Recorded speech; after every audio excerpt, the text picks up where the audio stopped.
Today, you'll meet the newest and probably most important leader in news media for Brevard County. Florida Today Executive Editor Bob Gabordi says he wants to combine a watchdog outlook with community engagement and efforts to improve quality of life.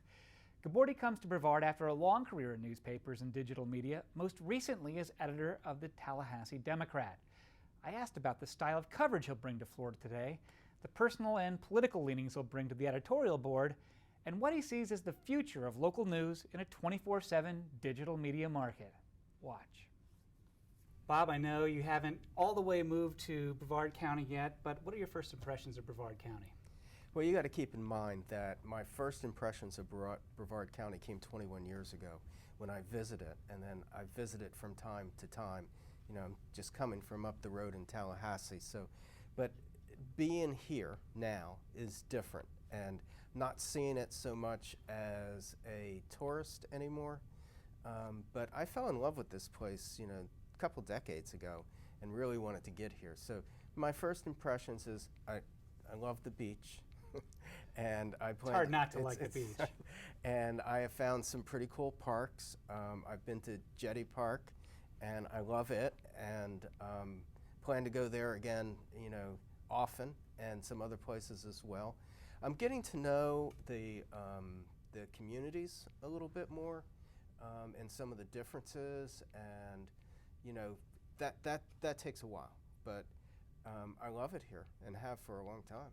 Yeah, if you're staying in, I believe you were staying in Cape Canaveral. Right. So which means that to get here off of US 1 and the Pineda Causeway, you're going through Cocoa Beach, Cocoa Village, Merritt Island. You see a lot of different, it does change. Yeah, it does. Bridge by bridge. So growing up as a kid, I never lived more than, you know, 30 minutes from the beach, okay? And I lived in a lot of places. But as an adult, I haven't had that. And so this is like, in some ways, like getting back to my roots. How would you compare Brevard to Tallahassee, just as a place to live and do business and that kind of thing? Two completely different places. They might as well be, you know, on different planets, even though, you know, they're in the same state. Tallahassee, you know, I have this thing that, you know, the further south you go in Florida, the more north you get. Right. Tallahassee is a in many ways still a charming southern city. Now there are a lot of, you know, the politics and the schools, you know, changed that a little bit, but old-time Tallahassee is very much a southern city, more Georgia than Florida. But you know, this is a vibrant, growing, you know, community here in Brevard, and you know, with job growth and all those kinds of things, it's an exciting time to be here. Well, so now you've had a chance to work at Florida Today, get to know the people who work doing the news here and other jobs. What do you see as some of the strengths and weaknesses for Florida Today? Strengths first off, I guess. Yeah, let's talk about strengths. You know, you don't want to come in and say, hey, let's look at the weaknesses. Right. But we have a great team here, and the biggest strength is the quality of the journalists. You know, all we are, right, is a collection of our people. I mean, as a business, that's what we have to offer the community, is the strength of our people. And we have good people here. And we're learning to do things differently. We're transforming, you know, the industry's transforming, and we're going along with it. But I want to quicken that pace. And, you know, I am a digital first kind of guy. And, you know, despite the gray hairs, you know, I was a part of Gannett's first entree into electronic publishing back in 1984, something called Gannett New Media Services. Wait, now pause there for a minute. 1984, you're doing digital stuff. It wasn't until 10 years later that Internet Explorer was even on PCs around the world. Right. Yeah, we were sending things out, you know, 300 baud at a time. You know, it was that old screechy dial-up sound with yeah. the modems. Yeah, and what it was is that we were editing content from USA Today and other Gannett publications and other publications into you know, very brief form, and it would go into our computers, and then our customers would dial into our computers and download it to their computers, and then they could, only then could they read it or deal with it. So, for example, I was the national real estate person Okay. at the start of it. And so the National Association of Realtors had a contract with us where they could access our content, and they would dial into our computer every day, download it, and then their members could go into their computer. And you think about doing all of that at 300 baud, it was rough, but it was revolutionary. And I wouldn't call it, digital, but I would call it electronic publishing. Well, it all moves in ones and zeros Yeah. today as it did back then. I mean, obviously that's not the format that things became, but what did you learn from that? Well, that news is news right now, and it's not necessarily news 5 minutes from now. And that was eye-opening. So my first day there, our first day of launching, I was helping with the international report, and that was the day of the Bhopal Chemical disaster. disaster. And we were fast. I mean, we were by comparison, we were a tortoise, but we were fast for what was then. And 5 minutes later, it was no longer news. Something new was news, and that's only accelerated. We can't. People remember who was first, even if it's a matter of minutes or seconds, and that was an important lesson then and now. It's scary for some of us people that, initially we had a 24-hour news cycle. I don't think there's a 24-hour news cycle anymore. There's not. I think there was a situation, I remember what it was. It was the beheading videos that came out, and it hadn't been 24 hours before Americans were freaking out that we hadn't formulated an international response yet. Right. I mean, and with each passing hour, it just felt like an eternity. When are we going to have something? When are we going to have a strategy? When are we going to have a response?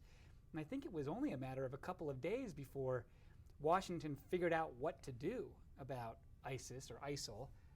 Right. But to Americans who now have their news coming at them at warp speed, it felt like an eternity. Well, in a time where everyone is a publisher because they have Twitter and Facebook and Reddit and all these other things, Instagram, everyone is a competitor and a collaborator with what we do. And, we're judged by that. If we're not there as well as on our sites, and if we're not ahead of the pack, people are asking, why is it that Florida Today doesn't have this yet? Well, it happened 30 seconds ago, but why didn't you have it? Because it's out on Twitter. Right. That's the world that we live in, and if we're going to be successful, we have to compete there. But then we have to come back and in print and on our websites go deeper than that. And so that's the double challenge that we have that other types of publications don't. People come to Florida Today, print and on the website, because they know that we are going to do more than a Facebook post, more than a Twitter account, that we're going to put things into the context of their life, that we're going to give them long-form journalism. I mean, I'm thrilled by the trend that people are showing us that they will invest in reading long-form journalism on their mobile devices if the content is good, if it meets their expectations, and it's something that they care deeply about. We have to be really good at traditional journalism on non-traditional platforms as well. And that's a big challenge for anyone. Well, you've given me some sense of what, where you see us heading, where you see the news industry heading. What kinds of things at Florida Today do you think you want to try to improve or strengthen right away? You said speed.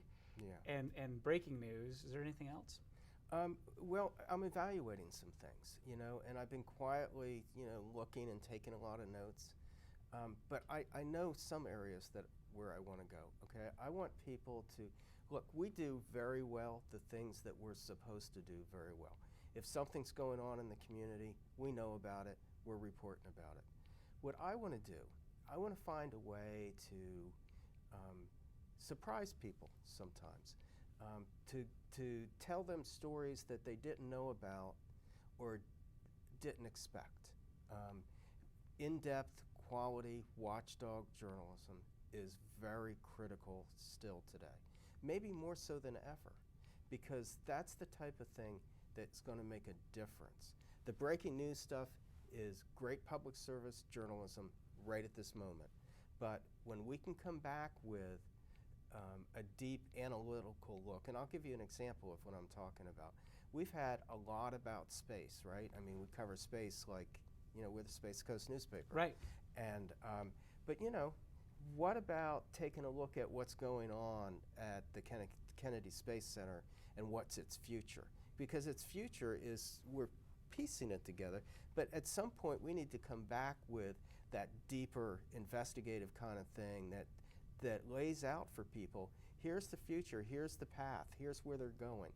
And, and I could give you 5 examples of that kind of thing where, yes, you cover the breaking news, but you don't forget about telling the whole fabric of the story. Right. I mean, there's amazing gee whiz stuff that happens out there. Instead of one big program, there's 4 or 5 smaller ones, all in development, all very interesting. I love that science, but I always question, is it going to work? Right. If I'm investing and living in this county, is that going to work? And I don't know what those answers are, but there must be some way of getting at that question. And now that we have new people in charge of federal budgets and space agency spending, I think that's probably a good question to raise. Well, I also look at things like, there's a lot of fun stuff that happens here too, right? Yeah. People come here to play, and how do we get a handle on that? How do we tell that story more? Well, we're in the process of hiring a health and fitness reporter that's going to be able, that's going to get involved in doing those things out in the community. That's going to go on runs and go on hikes and show surfing things and all the fun things that people come here. We're going to take that stuff seriously because that's an important part of who we are here, and it's an important part of the economy, and and it's something that we have that they don't have in Oklahoma. They don't have in Tallahassee. They don't have in a lot of places. We have it here. We need to do more with that. There's some amazing water opportunities out there. Everything, boating, kite surfing. It's amazing stuff. I agree, but I think that there's also a lot of on land stuff too. You're right. That we're going to get involved with that too. I'm looking forward to it. One of the things that I know that people always are going to ask is, you're part of the editorial board. You're one of, I think, 4 or 5 voices that are on the editorial board. So what kind of a political outlook do you bring to the things that we're going to see when it comes to endorsements and weighing issues that come before the editorial board for the community? I have a tough time even categorizing myself. I tend to be more conservative on some issues than some of my colleagues. I tend to be more liberal on some issues than some of my colleagues. And to me, the label, no one likes to be labeled, but I think I defy labels. Okay, so, I tend to, I'm a very big pro-business, pro-economic development person. I served on the Economic Development Commission in Tallahassee, which is really, unusual, for an editor to do. But I believe in that because I think good jobs and a good economy solve a lot of other issues.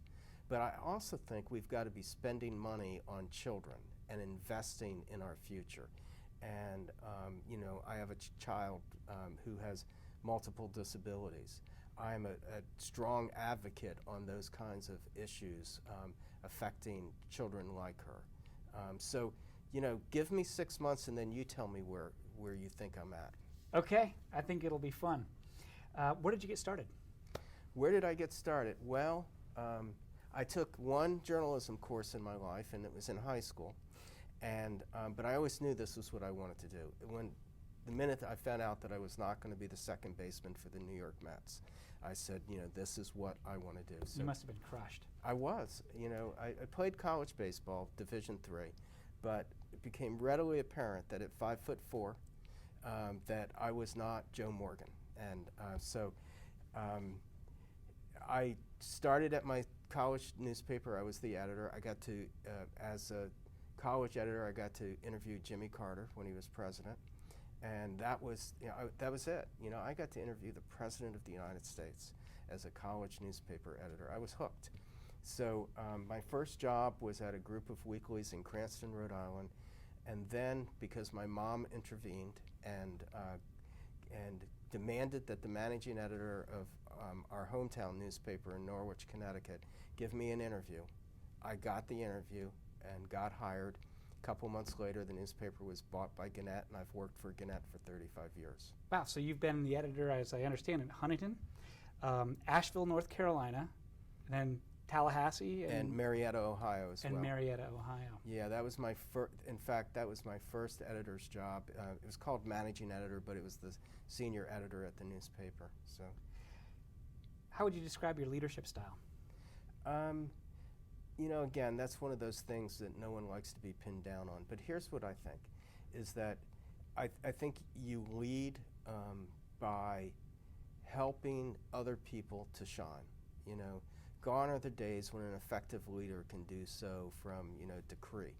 What you've got to do is that you've got to get buy-in. And we have a lot of stars in our room, okay? I want to put the spotlight on them, and I want to give them the ability to do their best work. My job is, it's sort of like an orchestra conductor, is to know when to go to which section to get the best sound out of the whole place. Fun. And now you also, as I understand, have been involved in the Florida Society of Newspaper Editors. Yeah. President still, or no, past president? I'm the immediate past president. I was president last year. That's a great organization. It really is sort of the premier journalism organization in the state, and stands for a lot of things that are fundamental to our core values. Free speech and access to government documents and quality journalism and recognizing what quality journalism is. It's an organization that's in transition too, and we're trying to figure out how to bring in some of the non-traditional, or the non-legacy journalism organizations out there. I just think that's so important. I mean, you talked earlier in the program about how important it is to surprise people and how watchdog reporting is how you can surprise people. I learned early on that the best untold stories always were in documents someplace. Right. They say things almost always that somebody really isn't ready to tell you over the phone. Right. Lots of inconvenient things. And I always tell students that I teach, if you can read it on your phone or someplace else, it's been written. Right. Your job is to go find something that somebody else doesn't know yet, and you be the one that puts it on the phone. I think freedom of information is key to being able to do that. Well, that's something that we will be very aggressive about, is, getting what we're entitled to get, and searching for the stories that haven't been told in those documents. That's critically important. Okay, so I want to go back to Tallahassee for a minute. You've been involved really at the helm of the Tallahassee Democrat through some really big stories up there. One of them recently that affected people here, because we have kids that are in school up there, was that shooting on campus. What was that like? What was that? How did that story unfold from your view? Because it happened, I think, after midnight. I mean, it happened around 12:30 a.m. And students were studying. I mean, the Strozier Library on campus was packed. My daughter was there. Was she there? Yeah. And someone came in, former student. We just before I left, we profiled him in a full page on Sunday Front. An attorney who had some mental health issues. He had been there earlier, 6 months visiting as a completely different person than the guy that came back with the gun. And he started shooting people outside the library and shot people inside the library. One person described how, he was cowering on the floor trying to get away from him, and the guy pointed the gun at him, and he said, "Please don't shoot me," and then boom, boom, boom, he shot him.